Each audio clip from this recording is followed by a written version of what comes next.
Salve, salve galera, vamos aqui para mais uma videoaula, canal do Prof. Thiago Vale, vamos de história, só vem. Cara, eu vou falar de uma coisa que tá aí, né, tá aí sendo muito falado, então quando eu começar o assunto vocês já vão entender. Eu quero só trazer aqui, enquanto professor de história, né, eu tenho um encargo de trazer essas reflexões e trazer de fato um pouco, né? Eu tenho essa responsabilidade de trazer, ainda mais tendo um canal para falar de história, para além das turmas da sala de aula, dos meus alunos e tal, abrangendo um público um pouquinho maior por meio desse canal e das mídias sociais. E eu tenho esse encargo de ser um professor, de conhecer um pouquinho das ferramentas que um historiador se faz útil, a um historiador se faz útil utilizar, né? Por mais que nem todo professor de história seja um historiador, por de fato não ter a pesquisa em si como objetivo principal, e sim a área de lecionar e aplicar aquilo que aprendeu. E não tem como deixar de falar, bem como eu falo no canal sobre a questão de escravidão, sobre a questão de problemas de poder paralelo em territórios como barricadas, tudo isso está no meu canal, todas essas reflexões, né? Eu já trago tanto de questões que se passou, quanto de questões do cotidiano. Eu costumo brincar que a história da fofoca é de gente morta, e essas questões passadas, elas naturalmente fazem com que a gente entenda muitas das questões presentes. E história bem é você refletir o passado, né? Trazer essa memória, compreender o que se passou para não cometer os mesmos erros e as mesmas atrocidades que rolaram lá atrás. Esse é um dos objetivos da história, né? E a história sendo analisada da forma contemporânea, vamos botar ali na escola dos análises, ali no século XX, você vai ter essa representação de uma história problematizada, né? Mais do que uma história só ranquiana, uma história só trazendo alguns fatos narrados, mas problematizando esses próprios fatos para essa compreensão do que se passou tornar-se realmente algo que venha a nos proteger de cometermos esses erros. Beleza? Já uma introdução à própria disciplina da história que eu fiz aqui agora, justificando um pouco também do porquê que eu vou fazer esse vídeo, que é um pouco fora da curva. Já tomei bastante do tempo de vocês, então vamos para o que interessa. O próximo vídeo que eu vou fazer para colocar, inclusive, tem a ver também com introdução à história, algumas ferramentas que o historiador usa, né? Isso tem desde o 6º ano até a academia. A gente aprende no 6º ano, quando entra no Fundamental 2, a gente vai desenvolver isso melhor na academia lá com o Mark Bloch, e essa própria escola aí dos análises, aí, como eu coloquei, ela vai trabalhar isso, a gente vai aprofundar e aprender essas ferramentas para poder lidar com esses problemas que a gente vive, inclusive nas mídias sociais hoje, quando a gente vai falar de história. Então vamos lá. Primeiramente, quero trazer um panorama de Hitler. Eu vou fazer um comentário hoje sobre 2 livros, né? Esses 2 livros aqui incríveis. Eu vou para além do que é o ensino de Segunda Guerra Mundial, da forma didática, que também tem no canal, mas eu vou falar sobre esses 2 livros e principalmente sobre a meia-irmã de Anne Frank.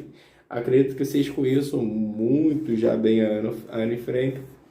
Ana Franklin, por conta de ser um best-seller, documentada e etc e tal, e ser uma narrativa já bem aí exposta. Mas talvez esse aqui, o Depois de Auschwitz, vocês não conheçam bem, e é esse que eu vou tratar e vou trabalhar hoje com vocês, beleza? Então vai fugir um pouquinho dessa minha dinâmica didática de falar de guerra, de Hitler e tal, mas vamos lá, não perdendo um pouco dessa didática. Eu vou fazer um panorama histórico básico de Hitler. Hitler estava na Primeira Guerra Mundial, né, ali em 1914, ele estava nesse início, ele estava ali, foi um cara que acabou acometido ali, sofreu ali uma certa baixa de guerra, mas não deixou de estar ali atrelado a esse contexto da Primeira Guerra Mundial, se tornou um representante, um mensageiro, e assim ele teve essa participação de uma certa forma ali viu as atrocidades da Primeira Guerra Mundial, esteve presente, participou dos dois lados, né, como soldado por muito pouco tempo, depois em contato com alguns oficiais, inclusive nessa questão de ser um mensageiro e tal.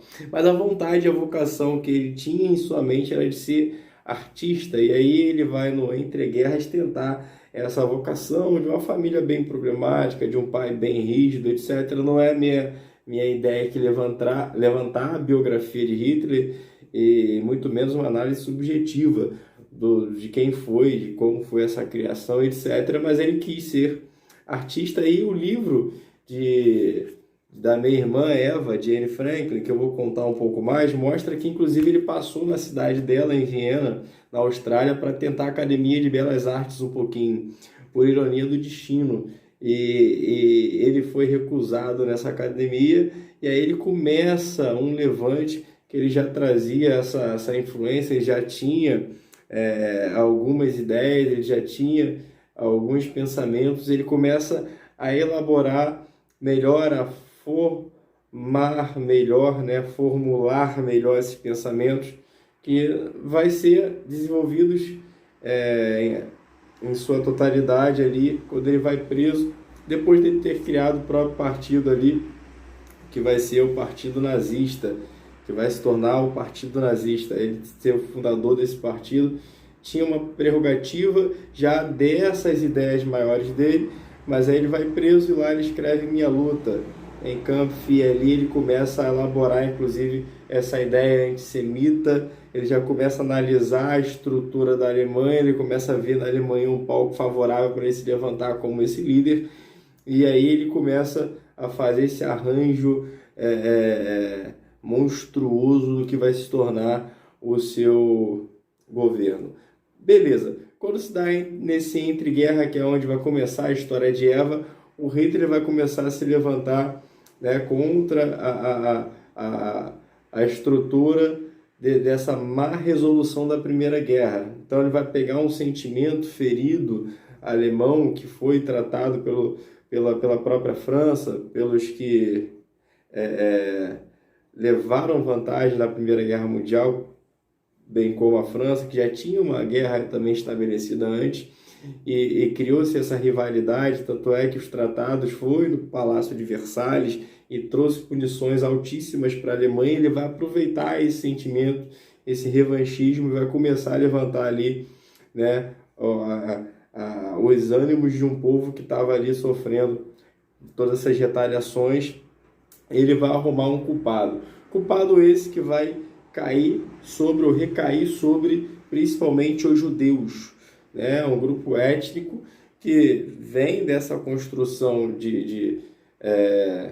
étnico-racial de um povo que está dentro da construção das civilizações antigas, como o povo hebreu, e que tem essa questão semita, né? Então, é um povo que ele tem uma construção identitária muito forte, ele é muito marcante, e ele sempre teve essa perspectiva de boa gestão e etc. Em seu curso de história, por mais que houvesse tantas e tantas diásporas, por isso que eles foram espalhados, né, que é essa ideia, pelo mundo afora, mas tem uma matriz identitária tão forte que mesmo espalhados eles sempre foram bem definidos. Então esse é o povo judeu, essa é a ideia semita, né? Os que vêm de Sem, e essa ideia de um povo que está bem enraizado na sua identidade. É a questão étnica, né? Uma língua, e um credo, e uma ortodoxia, estão passando pela religião. Então, de fato, é um povo bem definido. E esse povo ele estava gerindo, por ser um povo que trabalha finanças, por vezes desde na questão oral das tradições, desde sua infância. É um povo que por vezes se estabelece, se organiza muito bem por onde passa. E assim eles estavam bem organizados também. Na Alemanha eles foram tirados como culpados. Essa ideia antissemita, ela não é inaugurada pelo Hitler, mas ela é apropriada por ele, analisando aquele contexto da Alemanha e vendo que poderia ser uma solução o que ele vai dar lá em 1942 como a solução final. E aí ele vai ter uma perspectiva extremamente cruel nessa solução final, na questão do arianismo, de uma raça superior e de um avanço, que é uma ideia à frente da que foi de Napoleão, extremamente cruel, não compara, guardada as devidas proporções do que Napoleão propôs com o espaço vital, mas ele em si, ele conseguiu de fato atingir diretamente, por meio dessa conspiração, uma etnia, um povo. Ele conseguiu pegar e estraçalhar de forma desumana esse povo por meio dessa concepção diabólica antissemita, né? E com essa construção ou essa retomada de ideia ariana, do qual ele nem parte fazia, mas ele era extremamente influenciador, vamos colocar assim. Na linguagem de hoje, ele seria um grande influenciador digital. Então, cuidado já também com essas ideias desses influencers digitais que tem por aí, porque ele fazia de um povo que, de fato, a Alemanha sempre foi um celeiro de grandes pensadores, de grandes nomes da filosofia. Ele conseguiu pegar um povo inteiro e fazer ou distorcer aquilo que seria humano, né? E conseguiu tirar, por vezes, a humanidade de um povo em prol daquele ideal que ele colocou como o ideal que aquele povo merecia viver por questões, né, de ser um povo melhor, povo ariano, etc. e tal. E isso gerou essa crueldade final que vai ser trabalhada como a solução final em 1942, com a expansão dos campos de concentração para poder a exterminação em massa escancarada como, de fato, uma resolução de governo para se extinguir os judeus da face da terra. Beleza? Principalmente os judeus. Agora vamos para o livro. Eu fiz um panorama de um tempão, deu uma aula inteira só no panorama, mas eu quero falar do livro, eu vou ser breve também. Isso é para gerar curiosidade de vocês lerem. Como eu disse, eu me sinto no encargo de fazer isso. Eu espero que vocês vejam com carinho essa videoaula e leiam com atenção um pouco desse livro aqui. Esse livro da diagramação, né, dessa editora, Universo dos Livros, ela é de 2018, São Paulo. Ela não é muito antiga, né? É recente, eu não sei qual é a edição, qual é o número dessa edição aqui, mas ela está gerando uma média de 320 páginas, 319 páginas, numa relativa boa diagramação. Você ter uma leitura aí, né, bem leve, mas mergulhada de historicidade. Ela vai contar os relatos de quando começou esse entreguerra, porque ela era bem novinha, nascida ali em 1929, como se deu essa trajetória dela pelo Holocausto, e a intenção maior dela é de mostrar o contraponto com Anne Franklin, de corroborar com a expansão da ideia e do Instituto Anne Franklin, tudo relacionado, e mostrar como foi entrelaçada a história das duas, como foi a sobrevivência dela do Holocausto, e principalmente aquele final do diário de Anne Franklin que deixa a entender que ela acreditava ainda na humanidade, né? Ela acreditava ainda que existia boas pessoas, bons corações, e Anne Franklin não sobrevive ao Holocausto. Assim que ela chega, ela já é separada pelo Mengele e já é executada. Ela chega já na parte já da solução final e ela chega separada. Eu vou explicar um pouco melhor como era isso. Beleza? Então, mano, será que ela acreditaria nesses corações bons, nesses seres humanos maravilhosos, se ela tivesse passado pelo Holocausto como Eva? É basicamente o que Eva vai descrever aqui nesse livro. Porém, ela também não perde a esperança por ter sobrevivido e querer levar agora como uma missão e um encargo essa realidade do que ela viveu para que outras pessoas não tenham pensamentos tão imbecis e não se deixe levar por influências desse tempo para que novamente se incorra em erros tão brutais, tão grotescos e tão desumanos. Então essa é a ideia central do livro do Depois de Auschwitz. Eva, como eu disse, ela nasce lá em 1929, no Entre Guerras, né? E ela vai nascer ali na Áustria, em Viena, vai ter o Pape e a Mutti como seus pais. E a história da Eva vai se entrelaçar enquanto meia-irmã de Anne Frank lá em Amsterdã, porque o pai de Anne Frank, Otto, depois vai casar com Eva após Auschwitz, porque eles sobrevivem, são um dos poucos sobreviventes de Auschwitz. A Anne Frank, ela é descoberta, assim como a Eva ficou escondida em Amsterdã.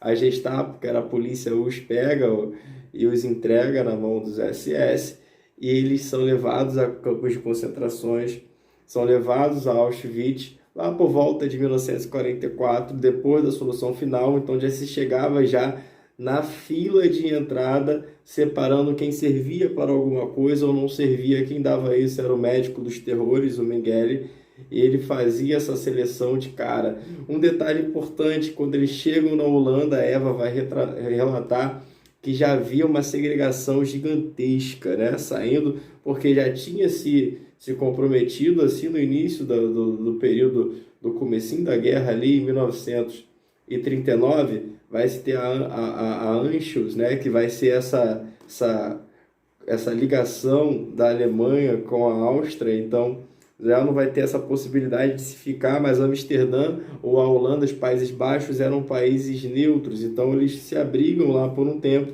Mas o Goebbels é o cara da propaganda, ele começa a fazer, inclusive bota na Holanda já nos anos se passando da Segunda Guerra Mundial, uma propaganda maçante contra os judeus, com filme nos cinemas, inclusive O Eterno Judeu, que trazia repulsa, como se eles fossem as piores, fossem a palavra parasitas judeus. Eles eram tidos como ratos. E a propaganda para o povo holandês também rejeitar era assim que era trabalhado culturalmente nos países ainda que não tinha de fato a autorização para se levar diretamente os judeus para esses campos de concentração. A Holanda resistiu com grupos militantes contra essa atrocidade, mas chegou um dado momento que não conseguiu, porque Hitler foi ficando mais forte e expandindo seu poder ali pela Europa. E os Países Baixos também cederam, e a propaganda também, a população foi comprando um pouco dessa ideia devido a todo esse projeto propagandista de Goebbels. E isso foi terrível. Os judeus eram tidos como, as imagens pintadas eram de judeus que faziam orgias, que eram vistos como ratos, que não tinha humanidade. Então você não estava tratando com humanos, você estava tratando com parasitas, então você tinha que se afastar. E lá eles recebiam uma estrelinha de Davi, e essa estrelinha era uma identidade, na verdade, né? Com essa estrelinha, e você tinha ali a sua manifestação identitária judaica, por mais que o próprio nome já defina por vezes essa manifestação, e ali você era tido como uma pessoa que era separada, você era segregada, você sofria todo tipo já de... todo sofrimento já recaía sobre você, porque você não tinha um status de introdução nessa sociedade. Então você mal subsistia, tinha que viver escondido, acolhido por alguém. E com o passar do tempo, a Gestapo teve mercenários que começaram a pagar cada vez mais, receber cada vez mais para entregar famílias de judeus para serem levadas e conduzidas aos campos de concentração, principalmente depois de 1942. Então, Eva, seu irmão Heinz, o seu pai, Papi e a Multi, eles se esconderam por muito tempo, saíram de uma vida tranquila na Áustria, em Viena, um pai empresário, não eram ricos, mas tinham uma família tranquila. No entre-guerras tinha-se uma certa tranquilidade, mas havia ainda também essa instabilidade devido a essa má resolução da Primeira Guerra. Eles vão para Amsterdã, ela sofre muito também nessa situação, e lá ela conhece a Anne Frank, que vai se tornar depois sua meia-irmã, porque a sua mãe, a Multi, ela casa com o Otto após o Auschwitz. Mas ela tem um encontro com Anne, ela fala bastante de Anne Frank, a sua influência, uma menina doce, a menina que tinha um ciclo de amizade que era o mesmo que o dela e que era atraída por ela, e fala um pouco dessa genialidade que ela já tinha ali para escrever, para influenciar, para atrair, e uma menina já que chamava atenção, mesmo muito nova, bem como ela também era muito nova. Até que chega o dado momento que ela é levada para o campo de concentração, entregam a família dela, seus pais são separados, ela fica com a sua mãe. Chegando ao campo de concentração, só o relato de como ela é levada nessa viagem já é loucura, mano. É como se fosse bois dentro do trem, sem você ver um feixe de luz, tendo que fazer necessidades no canto, não dava para você andar, então por vezes fazer necessidades em você mesmo, você não tinha onde levantar a mão, de abaixar a mão. Era surreal, uma viagem que era longa ali para a Polônia, né? Que se tornou o maior campo de concentração, foi o próprio Auschwitz. E essa loucura desse campo de concentração, dessas circunstâncias, só de chegar já era desumano, mas mesmo assim tinha uma esperança, mesmo já sabendo das notícias, de que poderia ir para um campo melhor, só trabalhar, e não ir para um campo que seria exterminado conforme as notícias chegavam, e ninguém queria acreditar de fato que era assim. Mas chegando no campo de concentração, em Auschwitz-Birkenau, você já tinha aquela frase que o trabalho liberta, e ali numa fila, só pelo olhar de Mengele, você já definia quem ia viver e ia morrer no primeiro momento, ou quem já sairia para as suas atrocidades, sim, das maiores, dentro de experimentos que ele fazia, só pela crueldade de matar lentamente os judeus e se divertir com aquilo. Ele fez experimentos e mais experimentos, e ele dava o aval de quem passava e quem não passava. Por vezes mulheres e crianças novas já eram descartadas. A Eva, ela teve sorte nesse quesito, porque ela foi pro setor dos entulhamentos de roupas dos que chegavam, que ali perdiam seus pertences e eram jogados em galpões, e jogavam caça ao tesouro, pessoas para caçar alguns pertences escondidos dentro dessas roupas para levar para os judeus. E Eva, sendo jovem e tal, ela tinha facilidade de subir as roupas e subir aquilo ali, e ela foi separada de última instância junto com a sua mãe, trouxe a sua mãe junto para trabalhar nesses galpões. E lá tinha seus capos, que eram as líderes ali que ficavam em cima, e essas capos elas eram extremamente cruéis também. E numa dessas cenas, que eu vou relatar poucas, né? Mas a Anne Frank já morre de entrada nessa situação, simplesmente pelo olhar desse maldito chamado Mengele, o médico apavorante, que ela relata como um cara de frieza, de olhar de morte, que, enfim, que estava ali. Eles recebiam ali a tatuagem, que eu vou falar só fazendo um breve comentário do tatuador de Auschwitz, e ali perdiam suas identidades e ganhavam uma numeração, nessa entrada. E ela chegando a esse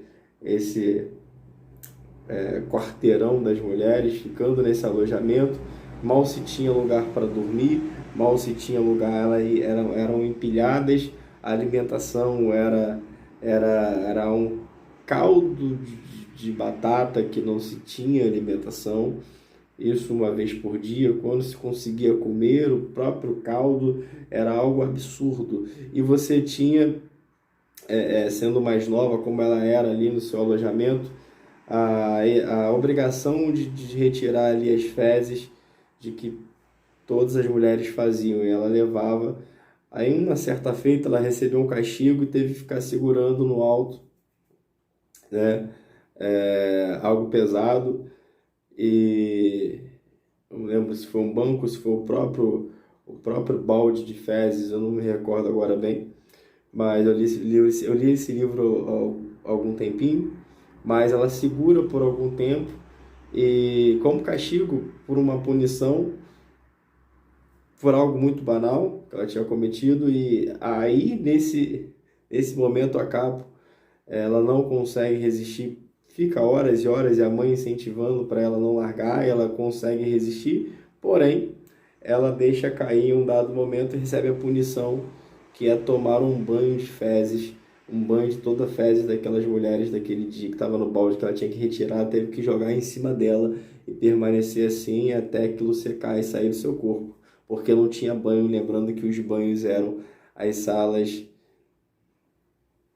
de asfixia, as salas onde as pessoas eram levadas, asfixiadas e depois queimadas, para não haver evidências, né? Então esses eram os banhos. Então ela torceu para não tomar banho e ficar totalmente defecada ali até o último momento que ela pôde suportar. Ela pegou a doença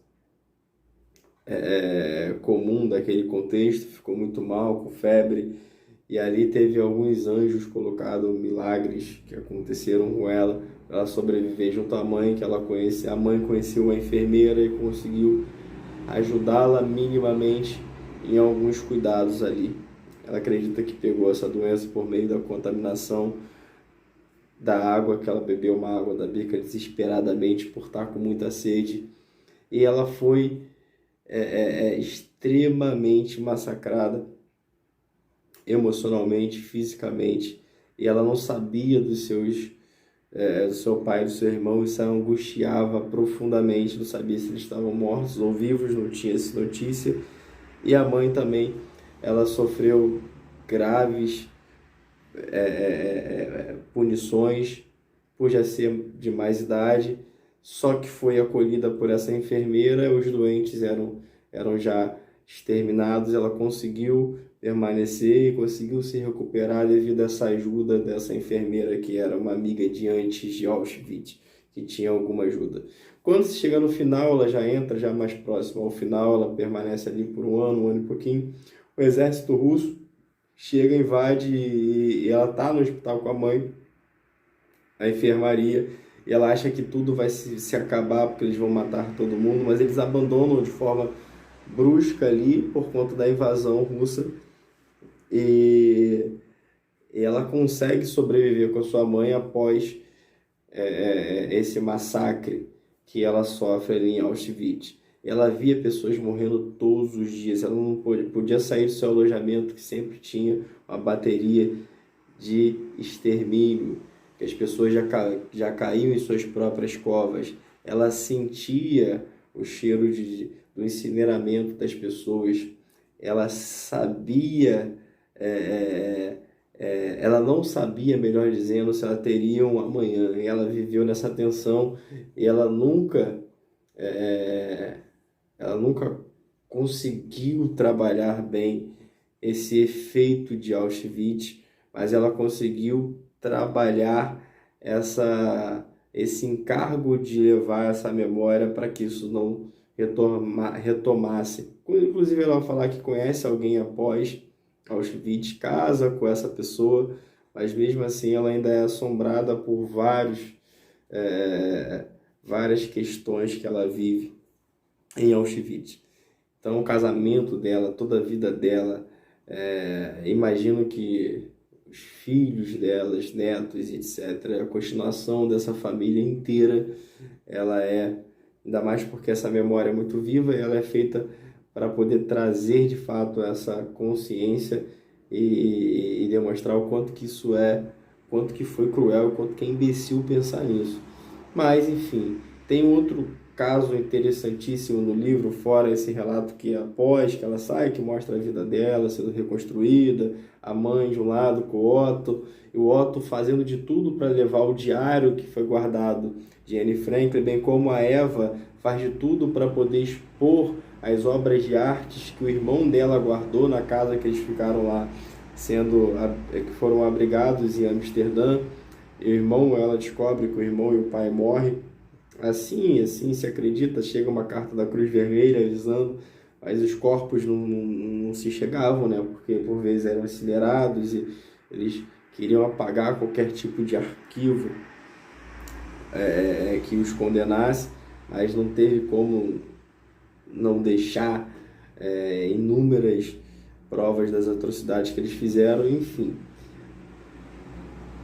Tem um caso que após eles serem libertos pelo exército russo, daí ficou naquela tensão, os caras no meio de uma faixa de Gaza, vamos colocar assim, de uma frente de guerra ainda ali, que não estava bem definida, ainda não tinha se findado, e um cavalo russo, se eu não me engano, ele é baleado e cai próximo onde eles estavam,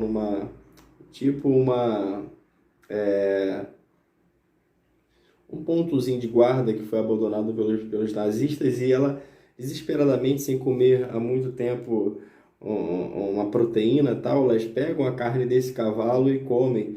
E isso me traz, assim, cara, é loucura você imaginar que a pessoa vai vai tirar um pedaço de um cavalo e vai comer, porque ela não come carne há alguns anos, há algum tempo, e ela não sabe mais como é aquilo. Então, o cavalo vai ser uma proteína, uma carne que ela tem em mãos ali. E ela vai relatar que um monte que tentou comer outras dietas bruscamente após ter vencido Auschwitz, dos poucos que sobreviveram, muitos morreram simplesmente ao comer, porque fazia um processo digestivo tão agressivo as pessoas que elas morriam na ânsia de comer, na ânsia de ter uma dieta. Olha só que coisa, sim, impensável. E essa é uma das coisas que me marcou também no final dos relatos dela em Auschwitz, ainda antes dela sair ali propriamente de Auschwitz. Ela é protegida pelo exército russo, eles de fato terminam aquela frente de Auschwitz e ali ela consegue retornar para casa, né? Fica ainda migrando, volta, se não me engano, para a Holanda até se reconstruir e tal, e ela passa a ser uma voz ativa na militância, em mostrar para as crianças conferências, etc., bem como o padrasto dela se tornou esse grande impulsionador das memórias de Anne Frank, das memórias do Holocausto, para que isso não se repetisse. E só para fechar, cara, aí eu fechei já esse livro, eu vou aqui no Tatuador de Auschwitz, né? Heiter Morris é um best-seller, né? Ele era um tatuador porque ele tatuava a inscrição dos judeus que chegavam, e ele tinha esses atributos, e ele foi selecionado para fazer, né, esse recenseamento, né, essa contagem, na verdade, trazer essa identidade, né, vou colocar identidade, tratado como gados, como animais. E o Primo Levi relata uma obra de testemunho também, uma narrativa antropológica, detalhista e muito interessante sobre as atrocidades. Eu recomendo também que vocês vejam artigos, coisas relacionadas a esse testemunho. Ele vai relatar que uma das questões que tira a humanidade é quando você torna aquela pessoa um número. Ela perde seu nome, e para o judeu para o judeu o nome ele é definidor de propósito. Para o judeu o nome é algo assim que tem uma dimensão para a sua cultura, para o seu povo, muito grande. Então, quando você tira o nome de um judeu, tira o nome de um Davi e bota 357 14 83, sei lá, bota 2, 3, 4, 5, 6, e era o número de série que eles iam ganhando, isso tira totalmente a humanidade. O Primo Levi, ele relata também isso, essa ideia. O Tatuador de Auschwitz, ele faz isso. É um livro que é um romance histórico que relata em meio a esse caos de Auschwitz, um romance dele que é Lali com a Gita. Eles conseguem ali fazer sobreviver de acordo, porque ele tinha algum atributo que podia ajudar ali aos nazistas, e ela também consegue sobreviver porque ele consegue mover os pauzinhos para que ela também viva. Eles conseguem sair dali e vivem um romance. E eu diria um milagre, né? E tem uma cena nesse livro, central desse livro, que me chama muita atenção por eu gostar muito de futebol.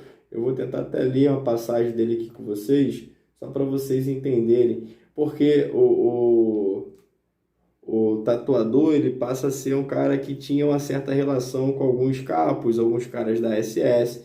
E aí eles chamam ele para fazer um jogo de futebol. Ele fala, pô, você tem um bom relacionamento entre a galera prisioneira e a gente da SS, um certo bom relacionamento, se assim a gente pode dizer. Então vamos fazer um jogo. Aí lá ele volta, corre e monta uma equipe contra os SS, e a equipe de prisioneiro começa a ganhar o jogo, e lá ele fala, opa, não podemos ganhar o jogo, vai vencer o time que quer ver o sol brilhar. E para a gente vencer, para ver o sol brilhar, a gente precisa entregar esse jogo. Meio que a ideia que ele dá aqui. Aí ele vai falar, ó, eu gosto dos gols, eu gosto de quem a gente fez os gols, mas olha o olhar furioso da SS. Sutilmente ele diz para os jogadores irem mais devagar, mano. Pisa aí um pouco no freio, vamos ganhar eles não. Mas termina o primeiro tempo com eles ganhando. E quando volta ao segundo tempo, na verdade, no intervalo do jogo, quando o segundo tempo começa, uma chuva de cinzas, mano, olha isso. Uma chuva de cinzas cai sobre os jogadores. E os espectadores, os jogadores e os espectadores, os crematórios estão em funcionamento. E essa tarefa principal de Birkenau não foi interrompida pelo esporte. Nossa, mano, imagina. Você está jogando bola, do nada vem um monte de cinzas sobre você e você simplesmente entende que pode ser um colega de quarto, um familiar seu que acabou de ser queimado. Isso. Eles continuaram jogando. Nem precisou entregar o jogo, porque eles eram desnutridos. A SS ganha por 2 gols de diferença. Isso é o Auschwitz. Então fica aí minha dica para essas 2 leituras, para vocês entenderem um pouco mais de uma maneira até fora do livro didático, fora daquilo que eu faço e apresento por vezes dentro de sala de aula. Vocês também devem ter ouvido dentro de sala de aula, mas de uma maneira mais romantizada. O romantizado aqui é detalhado, de uma maneira com uma perspectiva do depois do Auschwitz, né, e com os relatos históricos bem profundos de como foi o Auschwitz, né, de pessoas que ainda fizeram ou levantaram institutos como a própria Eva, da Anne Frank, que o Otto começou esse projeto do seu diário e que é fundamental para que a gente não cometa mais essas atrocidades. Cara, tinha que ter um projeto para professores do mundo inteiro visitar o Auschwitz. Seria interessantíssimo, visto que de frente com aquela realidade, saindo um pouco do livro, que eu tenho uma imaginação muito boa também, então eu consigo me colocar lá, mas tínhamos que ter projetos públicos para levar professores para lá, para sairmos de lá, bem como projetos públicos para irmos para senzalas também, né, em lugares que atrocidades contra a humanidade aconteceram. Então fica aí a reflexão, fica aí a proposta de um projeto para a educação, né, quem sabe, e que não haja mais erros assim. e que nunca mais venha existir um partido comunista. Beleza? Salve! Aqui é o professor Thiago Vale na voz, mandando um salve pra nós. Fala aí, Queiroz. Tamo junto. Paz de Cristo.